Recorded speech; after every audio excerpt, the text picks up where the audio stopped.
Hi, I'm Ann Campbell, Senior Director of Medical Oversight. And I'm Ruben Ayala, Operation Smile's Chief Medical Officer. And we're here today so you can get to know the people behind the smiles.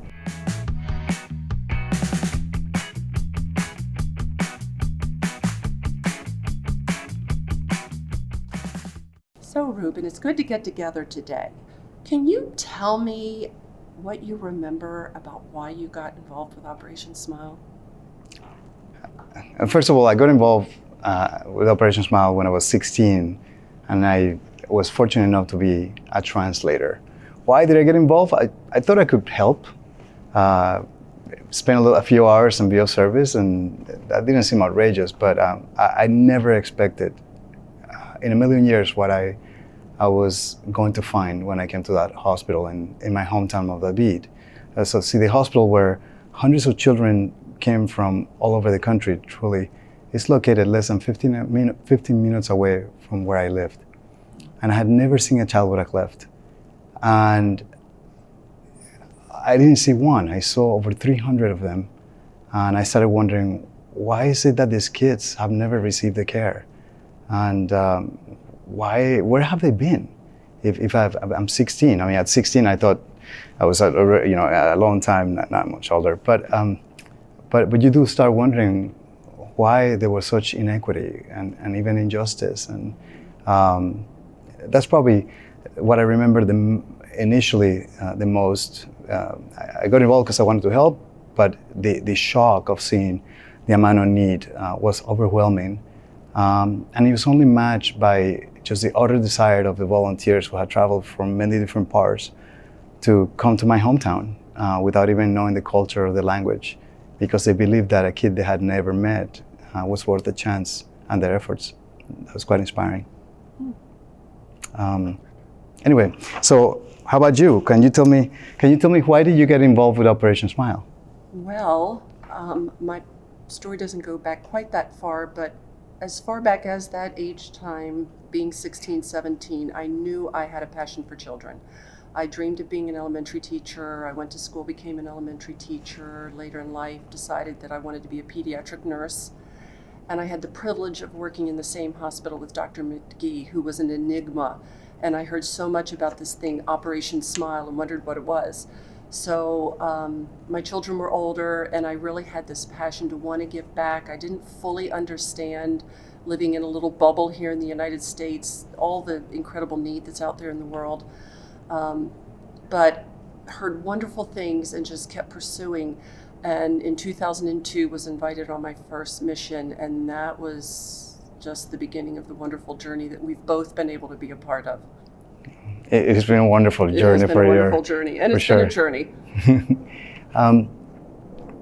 Out of all that you've done, you were 16, and you've grown up with the organization. What is the most rewarding aspect of what you've come through and what you actually do now? That's a very difficult question, because there's just so much reward out of being involved in a global family like this one. But I can probably say that at this point in my life, as a father of a little 3-year-old who is my world, understanding that we're helping kids like my own is something that is very easy to relate to as one of the most rewarding things one can ever imagine. And even going further, if we look at not only the children that we're taking care of, but their moms and dads, and what they hope for them, what they wish for them, what they want for them, and how through taking care of the children, we're not only taking care of children, we're actually living up to the hopes and dreams and making a promise that is a sacred promise to moms and dads all over the world that we'll be there for them. It's also knowing that you can play a small role in the improvement of human condition that is extremely rewarding, and that's just the beginning. How does your role as Chief Medical Officer uplift that? We can talk about a promise, and we can talk about commitment, and we can talk about passion, but it also, the only way that actually is fulfilled is if we translate action into excellence. And when we take care of children, when we're trying to offer health, we have to be excellent every step of the way. So as a chief medical officer, I'm accompanied by an incredible group of medical experts who are part of the Operation Smile organization, either as a staff or as volunteers, who do everything they can to share their talents and knowledge and live up to that promise of excellence, not only in a way that's passionate, but in a way that's very well informed and instructed. So the promise is fulfilled by the commitment of people who have their heart and they have their talents and they offer both.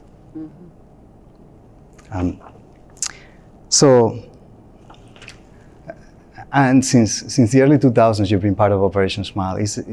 There must be one out of many opportunities that you saw with families, or a memory that you have today that you hold dear as one of the most significant ones that you've had over the years. Well, I listened to you talking about your precious child, and I think about my 4 precious grandchildren, and it just adds a whole dimension to what we do and why we do it.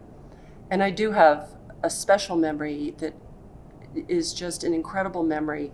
In August of 2015, in my current role under the medical oversight team, I was actually in Brazil on a mission as a medical oversight participant, and we were admitting the patients the night before the first day of surgery, and I went and rounded with the pediatrician, and there was a young lady there. She was a young teenager, and she had this beautiful smile on her face. She was there with her grandmother. I didn't speak any Portuguese. She didn't speak English.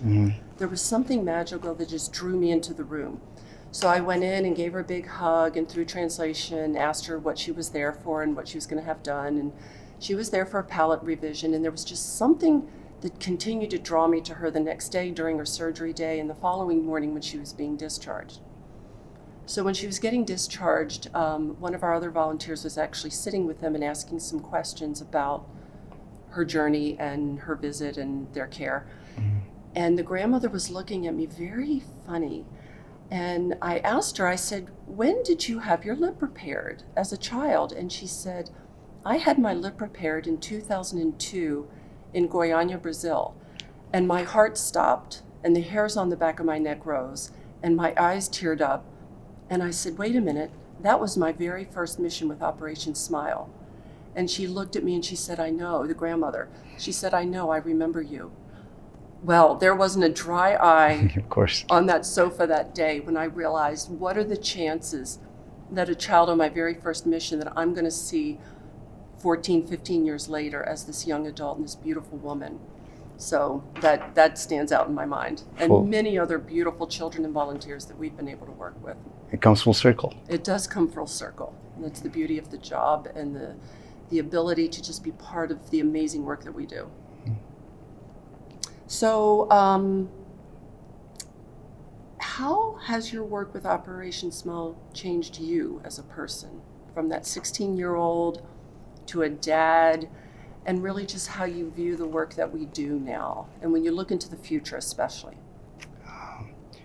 We're both tearing up, I can tell. That's a deep question. For as many flaws as a human being as I have, I cannot imagine my life without the experiences that I've had through Operation Smile and with Operation Smile over the years, and the lessons I've learned through Operation Smile and thanks to Operation Smile. It's enriched me because I believe in a world where people are kind, because I've seen it every day. I believe in a world where that doesn't care whether you have a specific race or religion, because when we take care of children, you only care about the child.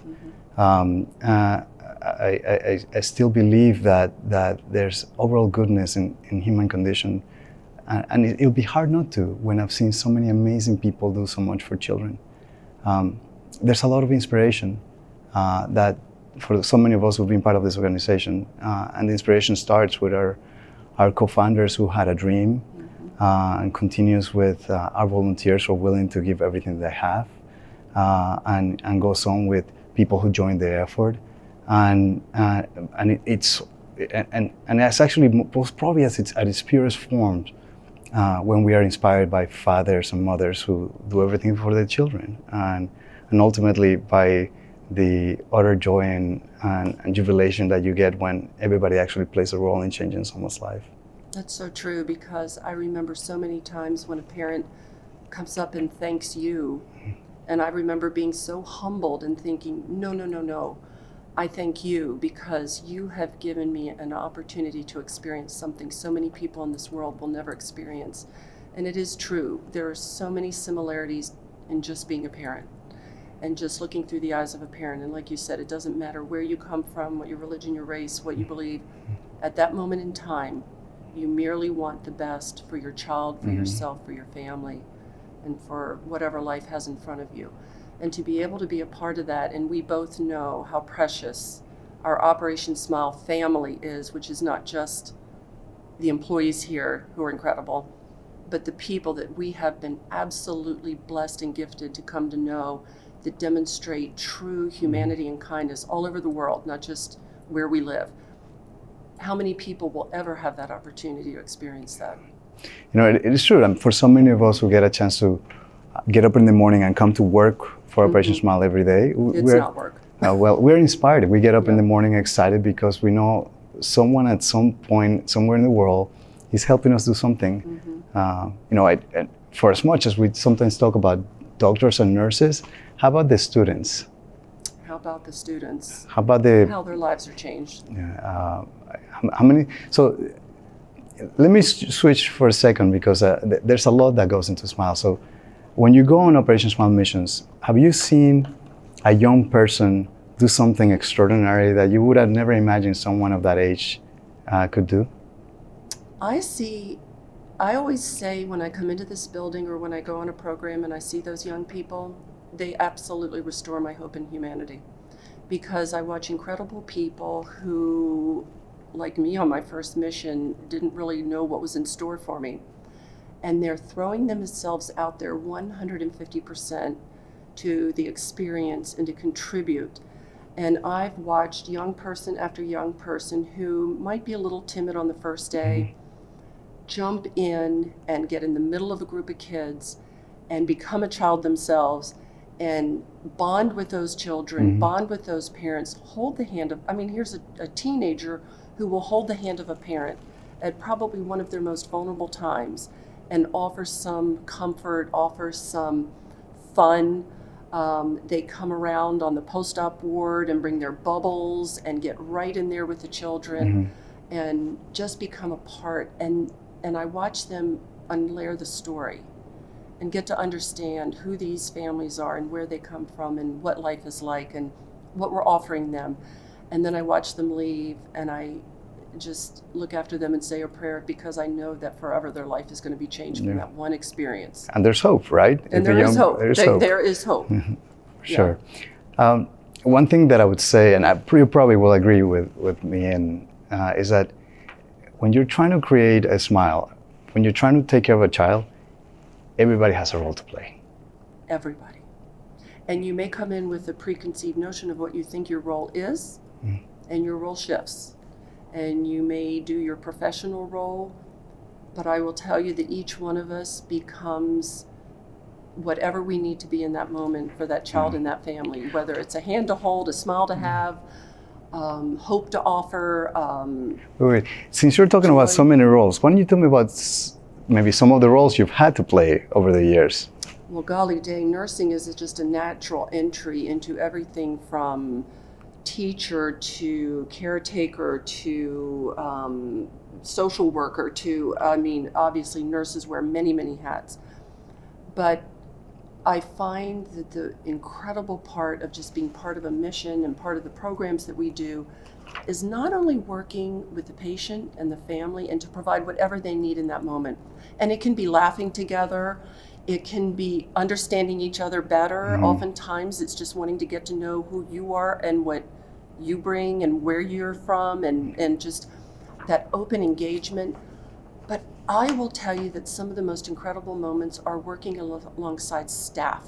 And it can be fellow nurses, it can be doctors, it can be speech pathologists, whatever.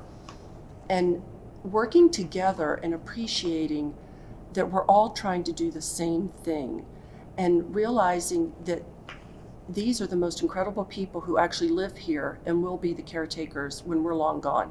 And what can we do to exchange ideas and share knowledge and skills and learn from each other about different ways to look at things and different ways to do things that are just and safe and high quality, so that we've empowered a force to leave behind. Yeah. And we're working ourselves out of jobs. We should be working ourselves out of jobs. You know, I'm glad you mentioned that, because when we started this conversation, I was talking to you about how shocked I was that the kids in my hometown in my country really had not received care. And probably one of the most special moments in my life was 5 or 6 years later, when I came back to Panama, then as an Operation Smile program coordinator, or mission coordinator as we used to be called then, and see the first program put together solely by Panamanians.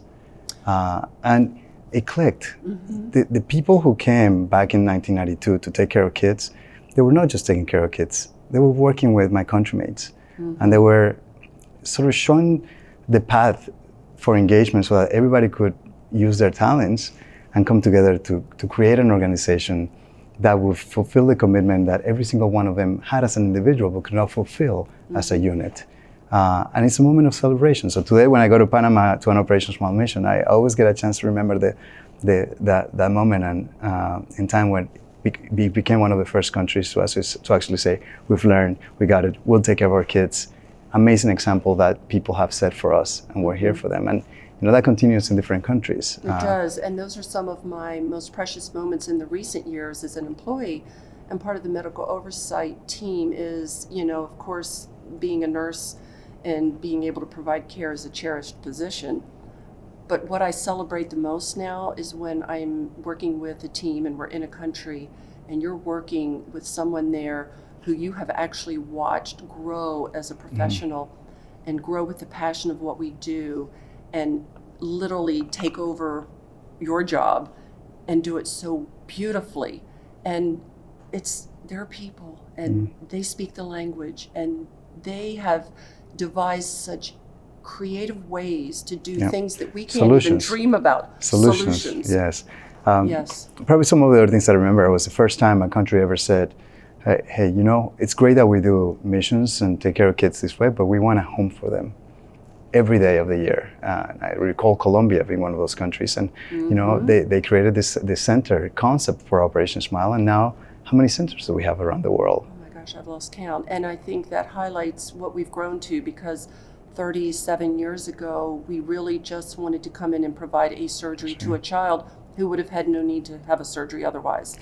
And today, we can celebrate the amazing places where that child does have an Operation Smile home with dental care and speech care and psychologic care and someone who knows who they are by name and tracks them and cares about what they're going to be in the next 10 years. And I don't know that we could have dreamed that 37 years ago. So, you know, as you and I talk about all the really good things, I think probably it's good to remember that the job is far from over. So we still have a lot to do. What are the things that you would say to or share with your friends and family as you're trying to do these things? Or how would you encourage others to be part of the global family of Operation Smile? And if you were trying to encourage others, what would you tell them? What can they do to help us fulfill the goal of taking care of every child everywhere who might need help? I think the general public often doesn't appreciate how many hidden in the shadows and disenfranchised children there are, and the barriers of access to care. So we are working really hard to try and make sure we're unlayering that, so we're finding and cutting down those barriers to provide free care to families and children who otherwise would have no care. But additionally, I think what we miss the mark on sometimes is the education piece and the trainings and the programs where we are in places and empowering teams and growing them up and providing, whether it's equipment training, like I said, knowledge and skill sharing, so that they become the experts in the care. And that is something that everyone should get excited about, because at the end of the day, you want the same care that you and I have access to on a daily basis to be the standard of care that every child in the world has access to. Yeah. And that's not happened yet, so we do still have a lot of work to do. A lot of work to do, for sure. You know, one thing I'm very proud of at Operation Smile is that we are a group of human beings that create this global family who is unwilling to say no. If there's an intervention, if there's something we know has to be done and can be done, and we have the skills and the talents and the opportunity to impact people and families, we're not going to say no. We may have to dig deep to find the solution, yes, but we won't say no. Yeah. So, I guess in the spirit of that statement, what are some of the craziest out of left field moments that you've had where we've actually said no, we're not going to give up, and we actually came through with something that was meaningful? Oh my goodness, gosh, that's a tough I mean, one. it can be from a patient to a whole system. That's still a tough one. I mean, I think back too on something that I thought was a little crazy, which was our World Care program. And we forget that we actually have a commitment to larger scale cases around the globe. And I've had the privilege, and that was life-changing for myself and my family, to actually house, a young lady from Iraq for 8 or 9 months to make sure that she had access to the care that she really needed. And, talk about crazy, I thought, well, we've done that and that was really good. And then I found myself doing it 2 more times. So be careful what you say, one and done, or, yeah, I've done that. There's always more. It is absolutely impossible to say no when there's need. Yeah, and when you have the chance to actually make a difference. And when you have the chance to impact, one child at a time. I mean, you can get overwhelmed if you look at the impact numerically around the globe and, all of the challenges of different regions, countries, regulations, whatever. I mean, that's some of the harebrained things we have to do, is figure out how we're going to get something somewhere, how we're going to get an education program into something where it just doesn't look logical. But like you said, we don't say no, and when those puzzle pieces are getting clunky, and you're playing Jenga and everything looks like it's falling, somehow we just keep at it and we come up with a solution. So we are extremely solution driven. Sometimes crazy solutions, but we come up with them. We get cargo into places that we probably shouldn't get cargo. We get manpower into places where it looked like there was no one to go, but you just keep calling and calling, and suddenly there's your A team on the ground and, working magic. So, golly day, there's so many examples. Can you think of anything? Gosh, endless. From the patient who was sick, but had to wait, and we were ready to say we can operate on this child, to not say no and actually offering treatment and see if the improvement was enough, so we could take care of that child, and we did successfully. Yeah. To the countries that said, would you mind coming to help us? And we were at that point really busy and said, it might be difficult, but we actually said, let's look into this, and we're now working together, taking care of thousands of children. Or to the countries that said, we don't really need any help because we don't have any children here. And we said, no, there are children, trust us. Yeah. We will find them. And now look at what we've uncovered. Thousands of children have been receiving care.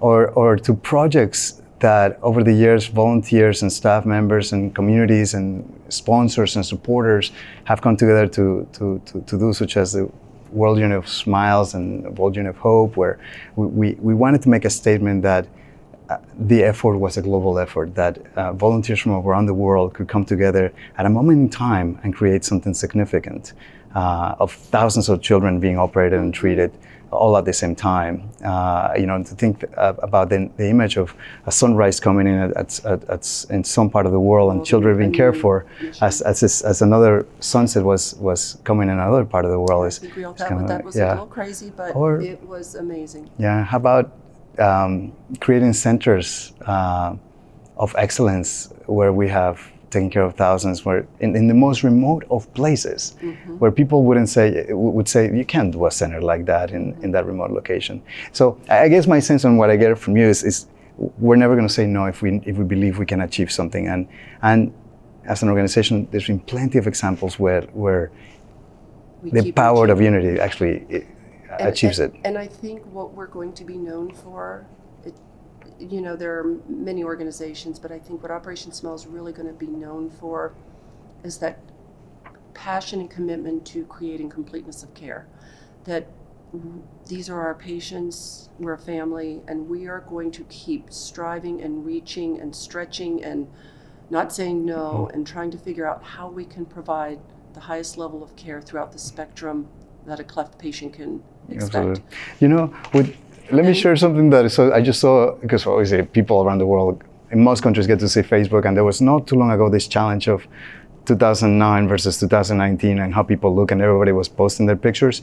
Someone actually posted a patient in 1999, 2009, and 2019, and the transformation was incredible. Really? And at some point, someone said, "Oh gosh, I'm kind of tired of seeing this 2009 and 2019 from everybody." But when they saw that, they said, "This is a change that's worth seeing."